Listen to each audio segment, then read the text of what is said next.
Muslimin, muslimat yang dirahmati Allah sekalian, alhamdulillah.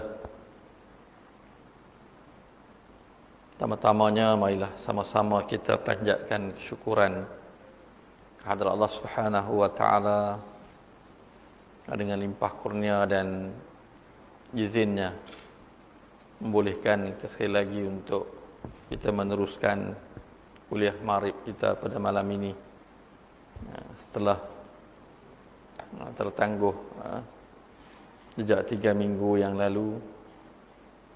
Dan alhamdulillah dengan izin Allah dan kehendak Allah kita sekali lagi dipertemukan.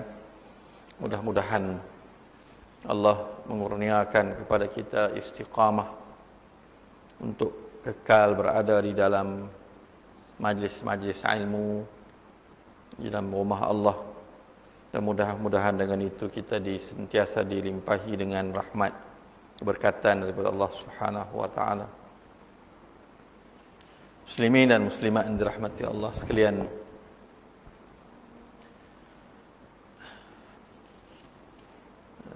sambungan daripada kuliah tajuk kita itu kelebihan mendirikan qiyamul lail di muka surat yang 28 jilid yang ke-6, hadis yang ke-22. An Ibni Mas'ud radhiyallahu anhu qala zukira 'inda an-nabiy sallallahu alaihi wasallam rajulun nama laylatan hatta asbah qala dhaka rajulun bala asy-syaitanu fi uzunayhi aw qala uzunih, muttafaqun alaih.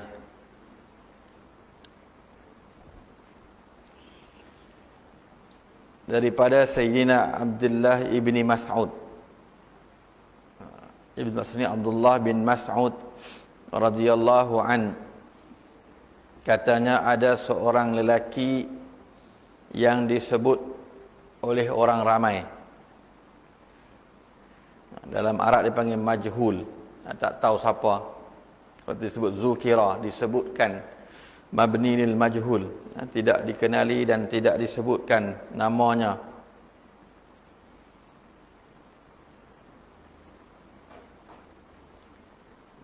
Oleh orang ramai berada di sisi Nabi sallallahu alaihi wasallam bahawa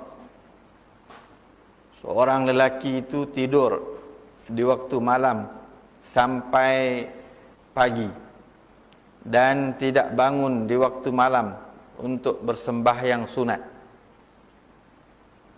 Lalu baginda bersabda, orang itu telah dikencing oleh syaitan ke dalam kedua-dua telinganya, ataupun baginda bersabda telinganya, salah satu daripada telinganya.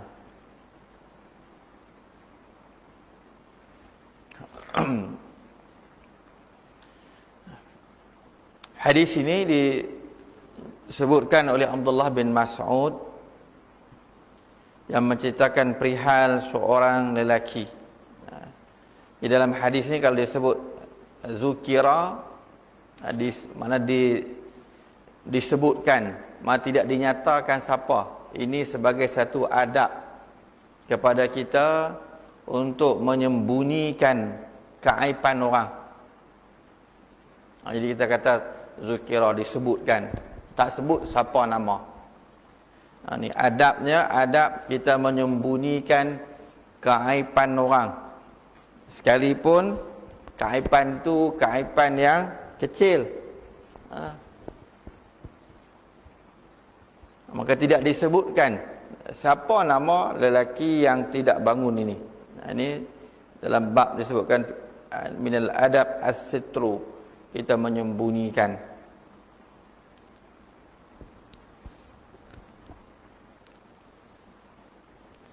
Maka hukumnya, kata Imam Nawawi, adalah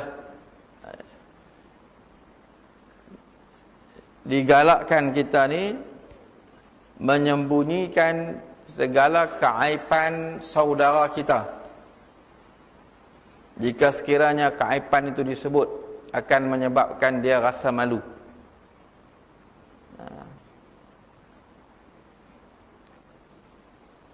Itu yang pertama.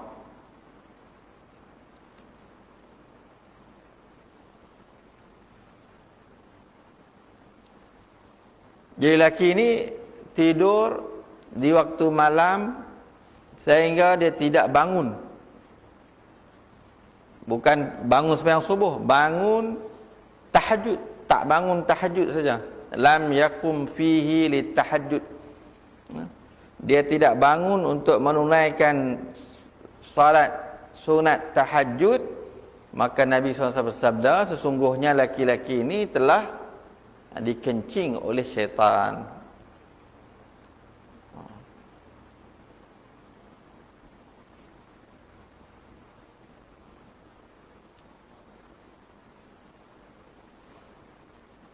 Apa maksud dikencing oleh syaitan? Yang ni ulama ada bahas. Adakah syaitan benak-benak kencing dalam telinga orang yang tidur ni? Benak-benak kencing. Hakikatnya. Adakah secara hakikatnya dia kencing? Ataupun disebut secara majazi, simboliknya, kencing. Berkata sebahagian ulama, syaitan benak-benak kencing. Tapi kita tak nampak lah. Dia memang kencing sungguh dalam telinga ni. Sehingga telinga kita ni bila dimasuki oleh ayat kencing syaitan ni, dia tak dengar lah. Jam tak dengar, bom tak dengar. Jam lah. Dia tak dengar. Setengah tu dia pasien dengar juga, tapi tangan tutup ni tak dengar. Ini zahir kata sebagian ulama. Bila syaitan kencing ni, dia menutup telinga kita ni daripada mendengar untuk membolehkan kita bangun. Sebab apa? Sebab kata sebagian ulama, syaitan ini adalah makhluk yang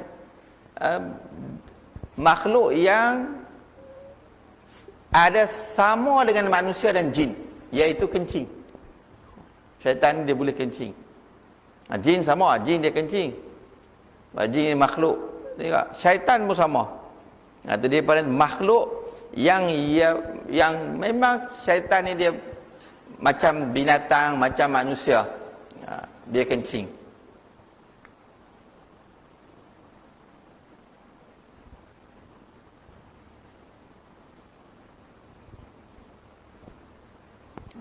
Itu pendapat pertama.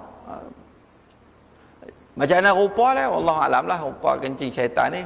Sebab dia makhluk yang berbeza. Cuma jenis makhluk yang boleh kencing macam dengan kita, dikencing oleh syaitan. Sama dengan jin. Jin pun binatang. Kita ni pada makhluk binatang, makhluk daripada jenis binatang, manusia, haiwan-haiwan ni daripada ni, semua kencing. Yang kedua,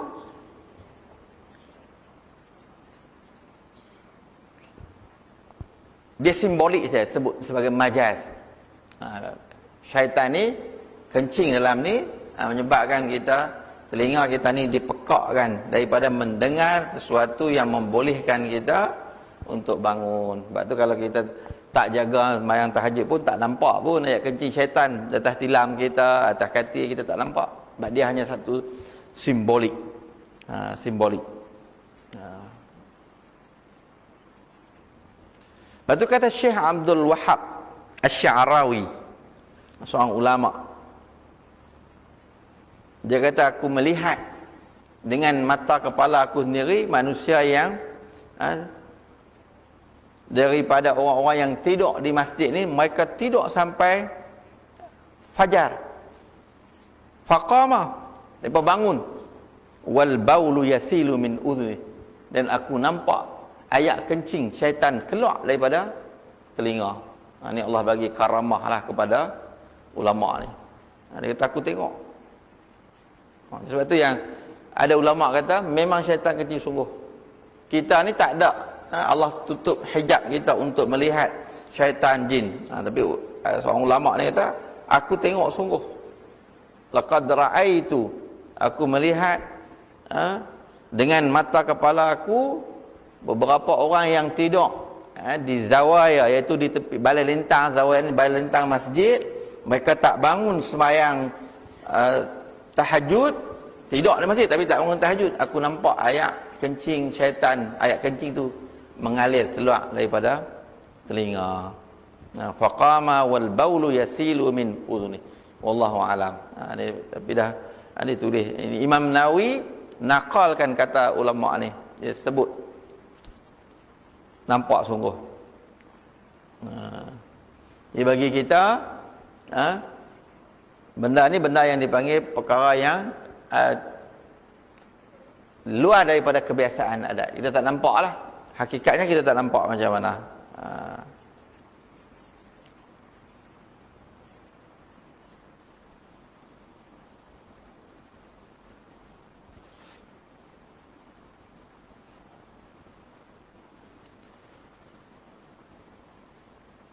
Maka dengan sebab itu, hukum orang yang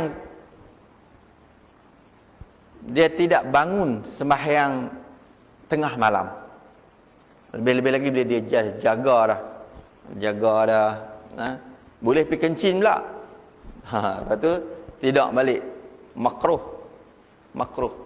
Sebab apa? Sebab dia berada dalam keadaan dia dah sedar, dia bangun tapi dia tak mau juga sembahyang.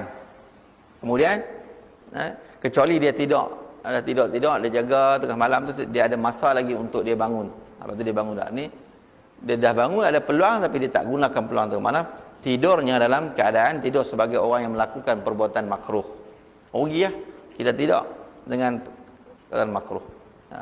Lepas tu makruh bagi orang yang tidak bangun tengah malam untuk menunaikan sembahyang sunat. Sebab apa? Sebab perbuatan sembahyang sunat itu adalah amalan Rasulullah sallallahu alaihi wasallam, dan meninggalkan sesuatu yang disukai oleh Rasulullah sallallahu alaihi wasallam sama dengan amalan syaitan. Allah taala alam.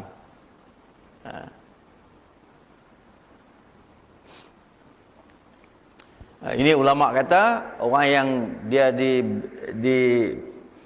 diberikan untuk bangun tapi dia tidak bangun, dia sesungguhnya telah dia panggil ihmal hak Allah Ta'ala. Dia telah melupai satu hak kita dengan hak Allah Subhanahu Wa Ta'ala. Kita lalai daripada melaksanakan satu hak yang hak kita tu dengan Allah Subhanahu Wa Ta'ala. Hak kita dengan Allah waktu malam ialah kita beribadah kepada dia, berzikir kepada dia, sujud, rukuk. Jadi bila Allah bagi keupayaan untuk kita bangun, kita bangunlah sembahyang tahajud 2 rakaat. Jadi orang yang tak bangun inilah disebutkan sebagai orang yang telah mengabaikan satu daripada tuntutan hak kita dengan Allah Subhanahu Wa Ta'ala. Pertama, hak yang wajib.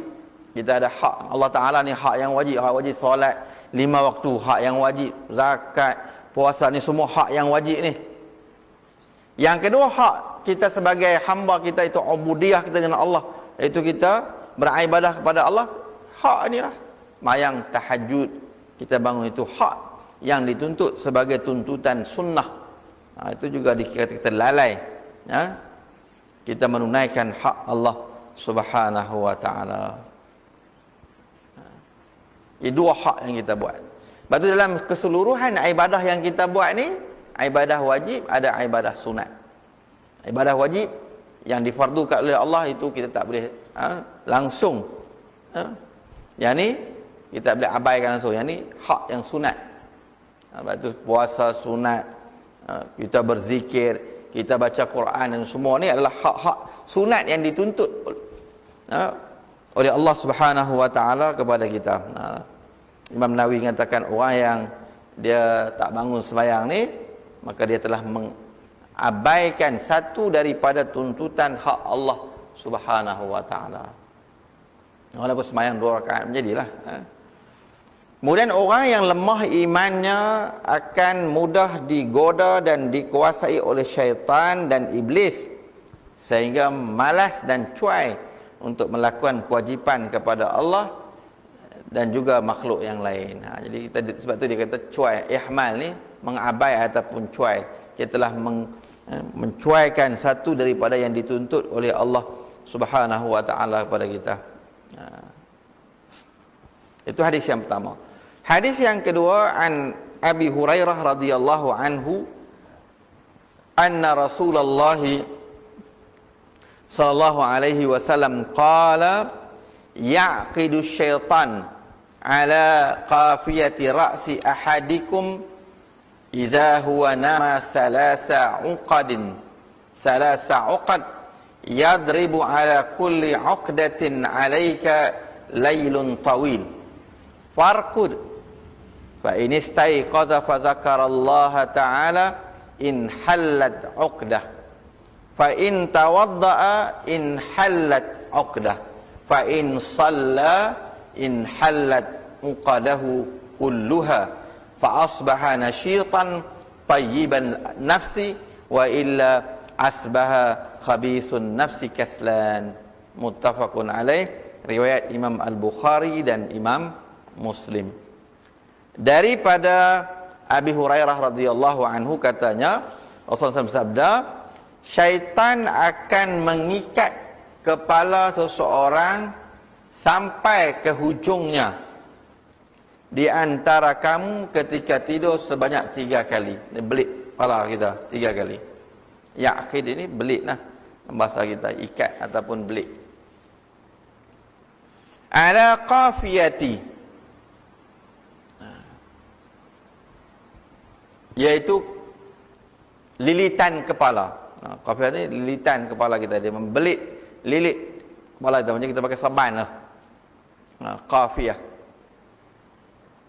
sebanyak 3 kali, 3 lilitan.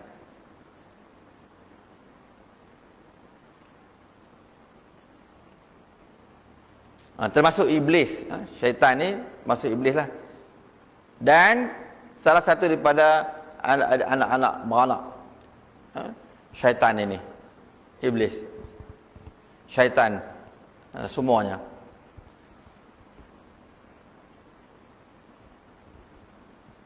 Ada ulama kata maksud ikat ni dia bagi kita berat kepala. Berat kepala. Dia panggil kinayah, sebagai satu simbolik kepada kita rasa berat kepala nak bangun tu. Itu yang dibelit tu, rasa berat kepala. Jadi kepala jadi berat. Sehingga orang yang tidur ini dia rasa sakit kepala. Bila rasa nak bangun dia sakit kepala. Masalah kita kadang-kadang kita tengah malam tidur nak bangun. Syaitan yaqidu. Tapi macam mana dia punya cara ikat tu wallahu alam. Itu ada ulama kata ni diikat, jadi belit kepala kita sampai kita ni. Sebab tu bila kita nak bangun, kita rasa kepala kita ni kadang-kadang musin, kadang-kadang sakit, kadang-kadang macam-macam dia main. Kepala ni rasa berat. Ka'annahu shadda alaihi shidadan, kata para ulama. Seolah-olah dia telah membelit dengan satu belitan ataupun ikatan yang kuat. Kepala kita jadi berat nak angkat, nak bangun tu. Gagah bangun sikit, jatuh balik. Berat, berat.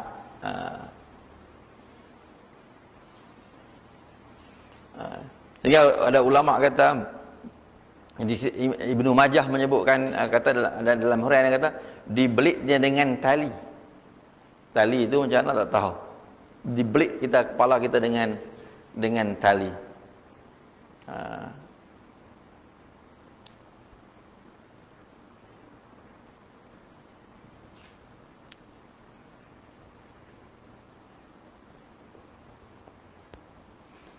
Itu Imam Nawawi dalam syarah mengatakan bahawa ikatan ini yang kata diikat kepala ni adalah ikatan yang hakiki, yang sebenarnya. Tetapi dia bentuk macam sihir. Macam sihir lah. Macam kita tengok pergi test, doktor tu tak nampak sakit kita, tapi ada penyakit. Jadi ikatan, diikat kepala macam sihir. Baru ni saya jumpa dengan seorang perempuan. Dia jenis sihir ni, dia rasa ada binatang duduk atas belakang dia ni. Sampai jadi bongkok. Dia jadi bongkok. Kita tak reti nak buang-buang dia ni. Tapi boleh lah. Kata kena pergi cari kata. Orang yang pandai buang. Rupanya ada makhluk duduk atas belakang dia ni. Dia sampai jadi bongkok lepas tu. Setahun lah. Alhamdulillah dia pergi berubat sebelah mana tu. Sebelah Perak sana tu. Ada orang percaya apa. Betul balik. Tu kata jangan. Yang makhluk ni. Sihir ni.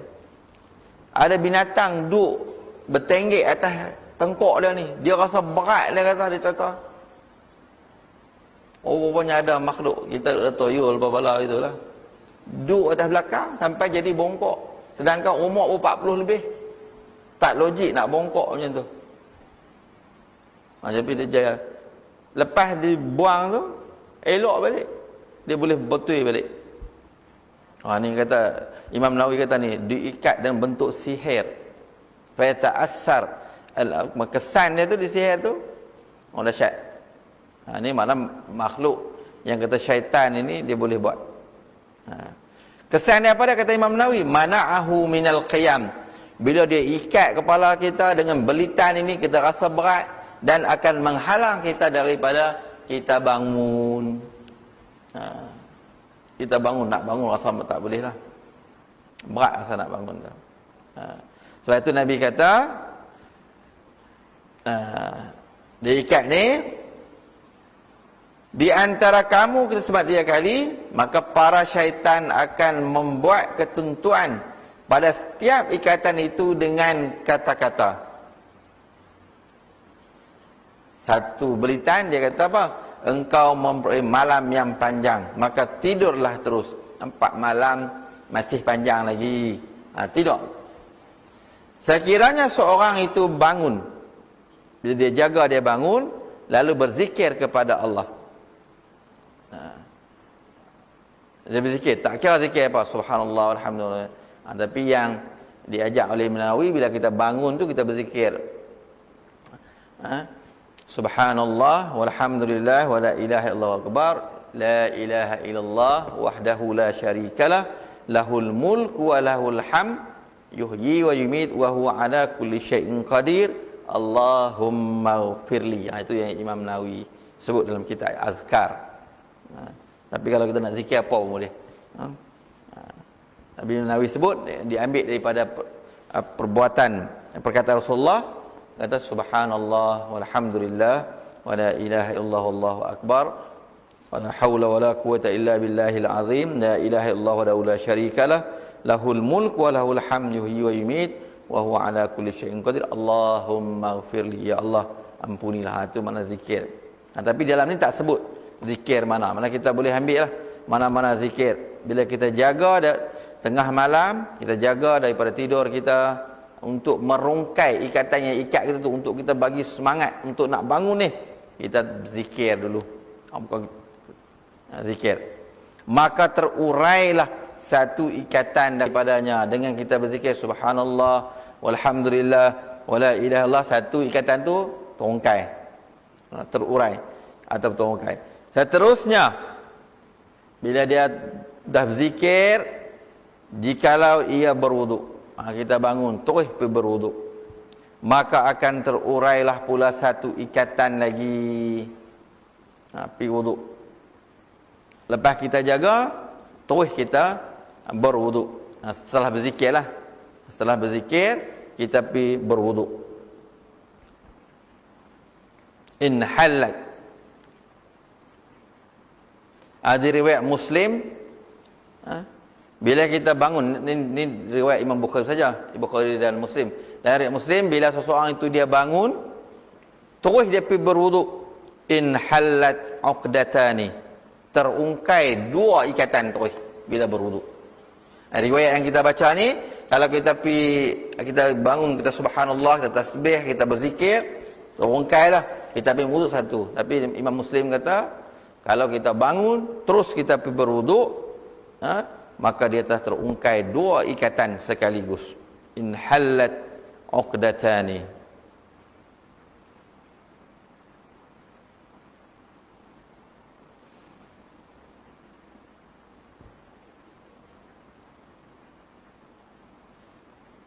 Terungkai lagi, maka akan terurailah pula satu ikatan lagi.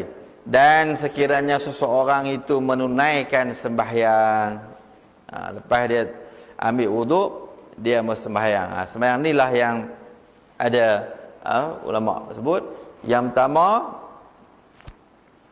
selepas dia ambil wuduk tu sembahyang sunat wuduk. Sembahyang sunat wuduk. Ambil wuduk, sembahyang sunat wuduk. Salli sunatul wuduk raka'ataini lillahi ta'ala. Ataupun terus dengan solat sunat tahajud. Dua-dua boleh. Bila kita dah ambil wuduk, sama ada kita sembahyang sunat wuduk. Sunat wuduk kita sebutlah sebelum ni apa yang dilakukan oleh Sayyidina Bilal. Bila dia sentiasa setiap kali selesai dia mengambil wuduk, dia akan tunaikan solat sunat wuduk.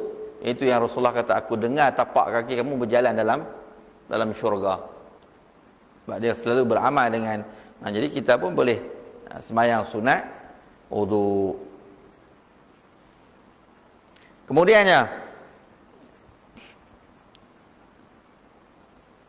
sehinggalah ia bangun pagi, maka akan terurai semua ikatan tadi. Setelah dia sembahyang, maka terungkailah tiga-tiga ikatan. Sehinggalah ia bangun pagi penuh bersemangat dengan hati yang gembira. Nasyitan tayyiban nafsi. Tetapi jikalau seorang tidak melakukan seperti mana yang disebut tadi, maka semenjak awal pagi ia menjadi seorang yang berhati buruk, khabisun nafs, hati buruk dan bersifat lemah dan malas. Maksud rasa malas, rasa semua dia mainkan ni. Ini adalah kesan daripada ikatan yang dibuat oleh syaitan tadi. Syaitan ikat cukup-cukup kuat sehingga kita rasa malas nak bangun, dan akhirnya ada sebahagian daripada kita ni tak bangun terus dah sembahyang subuh. Itu paling teruk lah. Jadi dengan cara tu kita paling tidak kita berzikir kepada Allah Subhanahu ulang. Subhanallah walhamdulillah wa la ilaha illallah, baru ulang 3 kali, maka kita lepas tu kita ambil wuduk, kemudian kita sembahyang sunat yang paling ringan, sunat tahajud. Apa yang Nabi sebut dalam hadis ini merupakan perkhabaran yang Nabi sampaikan kepada kita, apa yang Allah izinkan kepada syaitan untuk buat pada manusia. Sebab syaitan dia kata dah, ketika Allah menghalau syaitan, keluarlah kamu daripada, ketika Allah menghalau iblis keluar daripada syurga. Keluar daripada syurga ni, apa kata iblis? Fa'anzirni ila yaumi yub'atsun. Berikan keizinan kepada aku, wahai Tuhan, sampai hari kiamat. Izinkan dia. Izin apa? La ughwiyannahum ajma'in. Aku akan buat berbagai tipu helah, segala keupayaan tipu helah daya ni untuk hamba-hamba Allah ni, manusia ni. Tipu. Salah satu yang Nabi bagi tahu cara yang dibuat oleh syaitan ni, yang Allah bagi izin pada iblis ni, iblis, syaitan dan anak-anak dia ni, ialah ada ikat kita sehingga kita tak dapat nak bangun untuk menunaikan solat di tengah malam dan sebagainya. Lain macam-macam lah. Orang yang ada harta, dia tipu cara harta. Orang yang ada duit, dia tipu cara duit. Ada macam-macam dia tipu. Ada orang ada pangkat, dia tipu cara pangkat. Lepas tu la'uyannahum ajmain, illa, kecuali siapa dia yang dia tak boleh tipu? Ibadakallah, hamba-hamba Allah yang mukhlasin, yang ikhlas kepada Allah. Orang-orang yang boleh jaga diri dia, boleh beribadah kepada Allah, boleh bangun untuk melaksanakan ibadah, yang takut nak melakukan maksiat kepada Allah Subhanahu wa ta'ala. Ini dia boleh. Satu amalan yang disebutkan oleh seorang ulama iaitu Syekh Mutawalli Sya'rawi. Ini kita boleh buat amalan. Syekh Mutawalli Sya'rawi dia menyebutkan dalam suatu ceramah dia kata, aku dengar daripada guru-guru dan mereka mendengar daripada Rasulullah SAW kata, salah satu caranya ialah kita minum air 3 teguk. Ini kita boleh buat amalan. Yang pertama, bila kita nak minum air, kita kata Bismillahirrahmanirrahim. Kita minum seteguk ya, jangan minum banyak teguk. Lalu kita minum gok-gok dak, ni seteguk ya. Ini cara amalannya. Bismillahirrahmanirrahim, kita minum air seteguk, kita telan. Habis kita kata alhamdulillah. Kemudian minum lagi seteguk. Syurbatan min ma'. Bismillahirrahmanirrahim, alhamdulillah. Kali ketiga Bismillahirrahmanirrahim, kita minum seteguk, alhamdulillah. Kata Syekh Mutawalli Sya'rawi, dia kata selama mana, dia pun ambil pada sahabat-sahabat cerita Nabi, selama mana ayat tu dalam badan kita, dia menghalang kita daripada melakukan maksiat kepada Allah. Itu kita boleh buat. Jadi kalau kita nak tidur, jadikan ini satu amalan. Jadi dia bagi kekuatan untuk kita bangun malam. Dia bagi satu semangat kita untuk bangun malam. Pasal apa? Dengan kita baca bismillah dan alhamdulillah itu, Allah jaga kita, Allah pelihara kita. Sebab apa? Sebab Allah menyebutkan fazkuruni azkurkum. Ingatlah kamu kepada aku. Azkurkum, aku akan ingat kepada kamu. Kita baca bismillah, alhamdulillah, kita ingat kepada Allah, Allah ingat kita. Azkurkum, aku akan ingat kepada kamu. Allah jaga, ihfazillah yahfazuka. Kamu jagalah hak Allah Subhanahu wa ta'ala, maka Allah jaga hak kita. Allah bagi dengan rezeki. Aku akan ingat kamu dengan bagi rezeki, dengan segala-galanya Allah bagi. Ini satu cara untuk kita bagi semangat dan bagi kekuatan pada kita untuk melakukan ibadah kepada Allah Subhanahu wa ta'ala. Jadi pengajaran daripada hadis ini, yang pertama, orang yang banyak beribadah kepada Allah, sama ada secara sembunyi atau terang, kemudian ia berdoa memohon kebaikan, di dunia dan akhirat akan mendapat ketenangan jiwa, di samping menjauhkan diri daripada sifat-sifat mazmumah. Ini orang yang bangun beribadah pada waktu malam utamanya. Sama ada sembunyi. Malam ni bentuk ibadah sembunyi. Yang kita mai masjid ni semayang Isya, semayang Maghrib berjemaah ni secara ibadah yang secara terang-terangan. Yang kita duduk di rumah kita tanpa diketahui oleh kawan kita sebagainya, kita bangun malam tu ibadah sembunyi dan kita beribadah kepada Allah. Yatajafa junubuhum anil madaji' yad'una rabbahum khaufan wa tama'a. Orang yang berjaya bangun melekangkan tempat tidurnya, dia bangun tengah malam, yad'una rabbahum, dia berdoa pada Tuhan mereka dengan rasa takut, khaufan wa tama'an, takut kepada Allah dan tamak kepada pengampunan Allah. Ini orang yang berjaya. Orang yang macam ni Allah jaga, Allah bagi ketenangan jiwa, dan menjauhkan diri dia daripada sifat mazmumah, menjauhkan diri daripada sifat mazmumah ni, perkara-perkara maksiat kepada Allah Subhanahu wa ta'ala.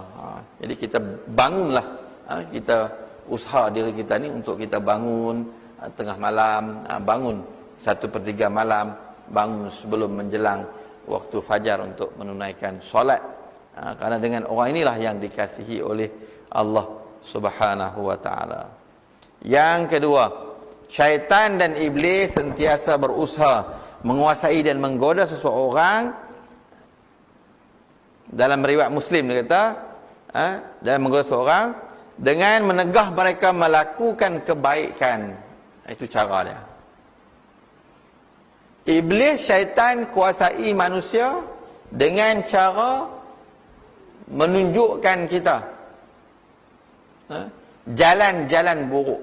Itu kerja mereka. Dalam Ahli sunnah wal jamaah, para ulama sebenarnya kata apa? Dipanggil muhimmatul iblis wa syaitan. Tugas dan kerja iblis dan syaitan ni ialah yang pertama, menjauhkan kita daripada ibadah kepada Allah. Ada jauhkan kita. Ibadun nas anil ibadah. Dia buat macam mana pun usaha untuk mengelak manusia daripada melakukan ibadah. Yang kedua, dia tazyinus syarr. Dia bagi nampak cantik benda-benda buruk ni. Dia hiaskan benda-benda buruk ni nampak cantik. Nampak benda yang haram ni cantik. Sebab tu ramai orang yang tergoda. Dia nampak rasuah, tahu, dia kata tahu hukum dia haram, tapi dia nampak cantik rasuah tu, duit tu. Dia membisikkan kita dengan benda-benda yang seronok. Boleh kaya, boleh senang, kita boleh beli rumah, boleh buat besar, boleh beli kereta besar. Jadi dipanggil tazyin, cantik. Tipu orang, dia tahu kata tipu orang ni haram, tetapi dia bagi nampak seronok. Hutang tak mau bayar, hutang orang tak mau bayar. Walaupun berjanji nak bayar umpamanya. Lepas tu iblis, syaitan ni tazyin, dia bagi nampak cantik ya. Dia terbayar berapa, rugi, boleh guna untuk lain. Ini dipanggil kerja-kerja yang dilakukan oleh syaitan. Dan salah satu kerja dia ialah dia menghalang kita daripada melakukan kebaikan. Ada saja yang perbuatan-perbuatan dia yang dia buat menghalang kita dari syaitan. Malah menggoda mereka agar melakukan maksiat. Dia buruk lah. Yang pertama, dia tak bagi kita buat kebaikan. Yang kedua, goda manusia daripada buat maksiat. Ada manusia dia tak buat, dia tidak melakukan perbuatan-perbuatan maksiat, dosa-dosa besar secara terang-terangan. Cuma iblis berjaya, syaitan berjaya menggoda dia daripada melakukan kebaikan. Tak minat untuk buat ibadah, tak minat untuk melakukan kerja-kerja amal kebajikan ini. Dan menggoda mereka melakukan maksiat dan mungkar kepada Allah dan Rasul. Sebab inilah janji iblis, janji syaitan kepada Allah Subhanahu wa ta'ala, dan Allah bagi keupayaan mereka. Jadi kita selalulah berlindung. A'udzubillahi minasyaitanirrajim. Wa qur rabbi a'udzubika min hamadatis syayatin. Katakan, aku berlindung daripada bisikan-bisikan syaitan. Dan yang ketiganya, sifat malas, susah hati dan tidak mau berbuat kebaikan itu datangnya daripada hasutan syaitan. Syaitan ni dia hasut kita macam-macam lah. Cara untuk kita menjauhkan diri daripada melakukan maksiat. Jadi muslimin dan muslimat sekalian, maka dengan satu yang diajak oleh Nabi kita, diajak oleh Nabi kita ni, ialah kita kenalah banyak melakukan perkara ibadah, sehingga ibadah ni menjadi suatu yang melekat dalam diri kita. Bila kita tak buat sesuatu dalam bentuk ibadah, kita rasa diri kita tak seronok, tak sedap. Jadi kita rasa macam tu. Jadi bila barulah diri kita ni akan sentiasa berlumba-lumba untuk melakukan kebaikan kepada Allah Subhanahu wa ta'ala, melakukan ibadah. Itu dipanggil tayyibun nafsi, hati yang tenang, hati yang sihat, yang sejahtera, yang hati yang dapat mencegah daripada melakukan perbuatan dosa dan maksiat. Sebab itulah kalau kita baca bagaimana Nabi Allah Yusuf alaihi salam ketika dia digoda oleh ibu angkatnya, apa kata Nabi Yusuf alaihi salam? Wa ma ubarri'u nafsi, sungguhnya aku tidak berupaya untuk membebaskan diri aku daripada nak mengikut hawa nafsu ni. Kerana apa? Innan nafsa la ammaratun bisu. Sesungguhnya nafsu ni sentiasa ajak kita kepada perkara-perkara buruk. Illa man rahima rabbi, kecuali orang-orang yang Allah bagi rahmat. Jadi kita kena minta lah rahmat, pohon rahmat daripada Allah, jaga kita, halang kita daripada melakukan maksiat. Sebab maksiat ini suatu yang sangat kita suka, teringin. Kita rasa seronok. Sebab apa? Syaitan duk bisik kita. Syaitan duk bagi gambaran-gambaran yang menarik tentang perkara-perkara maksiat ini. Jadi kita berlindung dengan kita minta pada Allah bagi kekuatan kepada kita untuk kita melakukan ibadah kepada Allah Subhanahu wa taala dengan segala keupayaan yang Allah bagi. Bila kita minum air umpamanya, ada ulama ajar, bila kita minum air, ya Allah, dengan air, titisan air yang masuk dalam badan, bagilah kekuatan aku untuk buat ibadah. Kalau kita nak doa, nak mengampai doa Arab man tak jumpa lah. Jadi kita baca orang Melayu dengan niat yang sungguh-sungguh, dengan niat yang baik.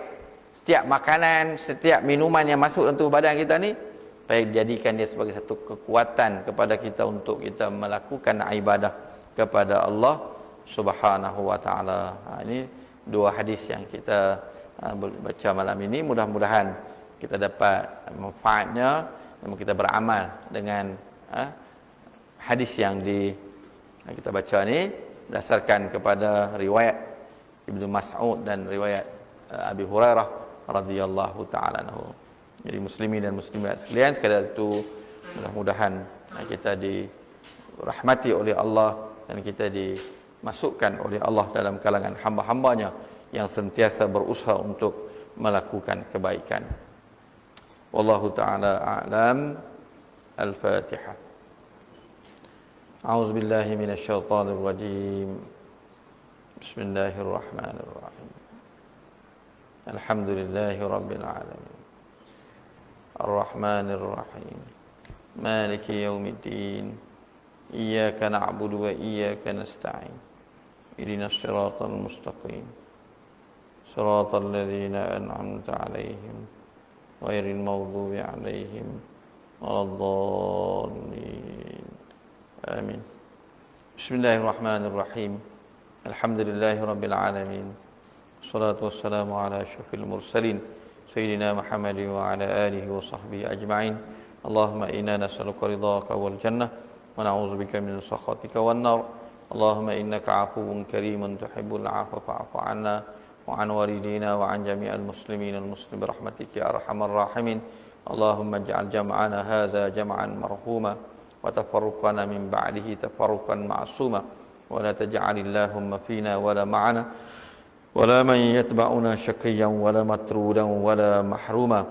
ربنا افتح بيننا وبين قومنا بالحق وأنت خير الفاتحين.